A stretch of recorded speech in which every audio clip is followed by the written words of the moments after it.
Hello students, welcome back to my YouTube channel. तो हमने इससे पहले 3 लेक्चर्स देखे। 3 लेक्चर्स में क्या क्या देखा?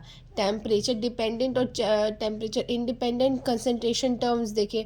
और जो टेम्परेचर डिपेंडेंट और इंडिपेंडेंट कंसंट्रेशन टर्म्स थे उनको पहले हमने देखा कि ये टेम्परेचर डिपेंडेंट में 4 टाइप्स होते हैं: volume by volume, W by volume, molarity और नॉर्मेलिटी। ये सारे डिस्कस कर लिए थे बहुत अच्छे से, आप चाहो तो चेकआउट कर सकते हो। ठीक, अब उसके बाद हम देखेंगे टेम्परेचर इंडिपेंडेंट। टेम्परेचर इंडिपेंडेंट क्यों? क्योंकि ये सब मास है और ये जो होता है ना, अब तक हमने ये सब जितना भी पढ़ा ना, ये सब सॉल्यूशन के रिस्पेक्ट में पढ़ा था। लेकिन ये जो मोलालिटी है ना, मोलालिटी हम सॉल्वेंट के रिस्पेक्ट में पढ़ते हैं। सॉल्वेंट मतलब कौन? जो जिसकी अमाउंट ज़्यादा होती है सॉल्यूशन में, उसको सॉल्वेंट कहते हैं। तो अभी हम टेम्परेचर इंडिपेंडेंट पढ़ेंगे बेसिकली, कम से कम 10 से 15 मिनट का। उसके बाद ये क्लियर हो जाएगा कि ये एक्चुअल में होता क्या है। अगर आपको normality, N factor, gram equivalent ये सारे टर्म्स देखने हैं तो आप चेकआउट कर सकते हो मेरे चैनल पे, मैंने अपलोड किया है। टेम्परेचर इंडिपेंडेंट क्या होता है? अब देखो ये क्या होता है, डब्ल्यू बाय डब्ल्यू मतलब weight by weight. Percentage of weight by weight क्या होता है? Amount of solvent present in 100 gram of solution. जो हमारा सॉल्यूट है ना, यहाँ पे सॉरी अमाउंट ऑफ सॉल्यूट होगा, SLOUEET होगा, सॉल्वेंट नहीं है, सॉल्यूट है। सॉल्यूट उसको कहते हैं जो कम अमाउंट में प्रेजेंट होता है। Amount of solute present in 100 gram of solution. हमारे 100 ग्राम सोल्यूशन में कितना अमाउंट में हम सॉल्यूट डालें उसको ही कहते हैं। अब देखो इसी से कुछ सिमिलर हमने पढ़ा था पीछे, volume by volume, volume by volume और वेट बाय वॉल्यूम। हमने जब पढ़ा था इसके सिमिलर ही कुछ टर्म्स पढ़े थे। तो हमने कौन से टर्म पढ़े थे?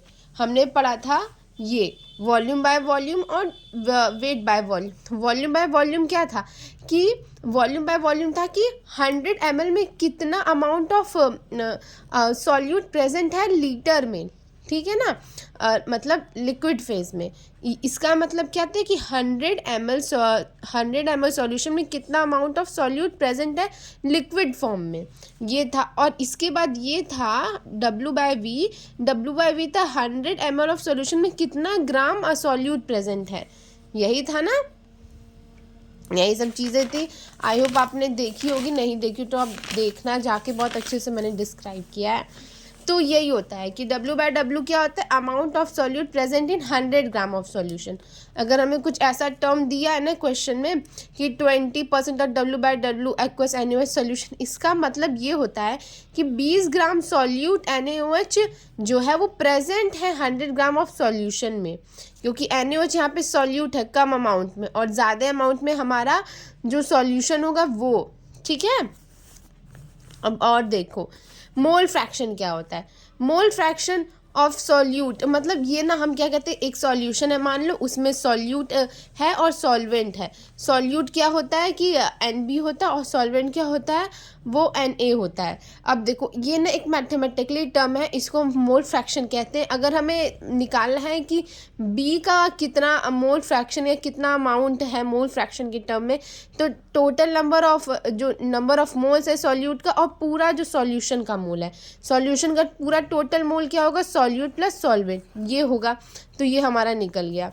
अब मोल फ्रैक्शन ऑफ सॉल्वेंट क्या होगा? मोल फ्रैक्शन ऑफ सॉल्वेंट क्या होगा? ये तो सॉल्यूट हो गया क्योंकि सॉल्यूट हमारा कम अमाउंट में। अब ये यहाँ पे सॉल्वेंट होगा, ठीक है, SOLVENT। सॉल्वेंट वो होता है जो हमारा ज़्यादा अमाउंट में प्रेजेंट है, ठीक है, तो उसको ही हम कहते हैं। तो मोल फ्रैक्शन ऑफ सॉल्वेंट क्या होगा? X से जो number of moles of solvent और पूरा सॉल्यूशन का, नीचे हम ना पूरे सॉल्यूशन के टर्म की बात करते हैं इसलिए। और XA plus XB equals to 1, ये एक रिलेशन होता है। अगर इन दोनों के मोल फ्रैक्शंस को प्लस करो तो 1 आएगा। क्वेश्चन आएगा ना तो ये ज़्यादा अच्छे समझ में आएगा। अभी तो मैं बस बता रही हूँ कि इसका फिजिकल सिग्निफिकेंस क्या है या फिर ये सब टर्म डिफाइन कैसे होते हैं। हम देखो मोलालिटी की बात आती है। मोलालिटी क्या होता है, मैंने पीछे ही बताया कि अभी तक हमने जितने भी कंसंट्रेशन टर्म पढ़े, चाहे वो टेम्परेचर डिपेंडेंट हो, टेम्परेचर इंडिपेंडेंट हो, वो सब सॉल्यूशन के रिस्पेक्ट में ही बात, ये भी सॉल्यूशन के रिस्पेक्ट में, ये भी सॉल्यूशन के रिस्पेक्ट में, सब सॉल्यूशन के रिस्पेक्ट में ही बात हो रहे थे।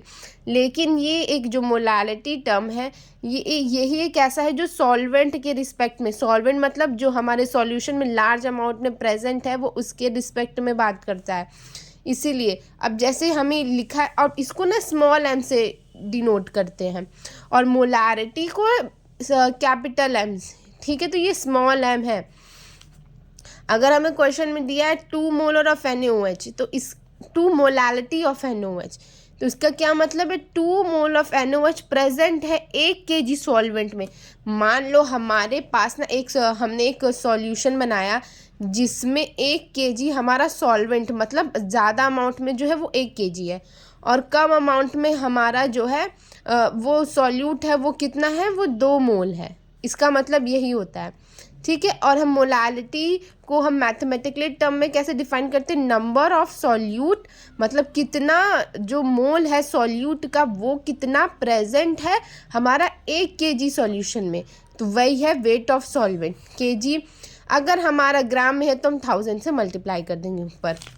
इन क्वेश्चन देखो, एक बीकर है, इसमें 500 ग्राम सॉल्वेंट है और इसमें 5 मोल सॉल्यूट है। अब हम तो जानते हैं कि जो मोलालिटी होती है, जो स्मॉल m से डिनोट करते हैं, वो हमारा जो होता है वो 1 kg के लिए डिफाइंड होता है, लेकिन यहाँ पे 500 है और हमें पता है कि 1000 ग्राम इक्वल्स टू 1 kg।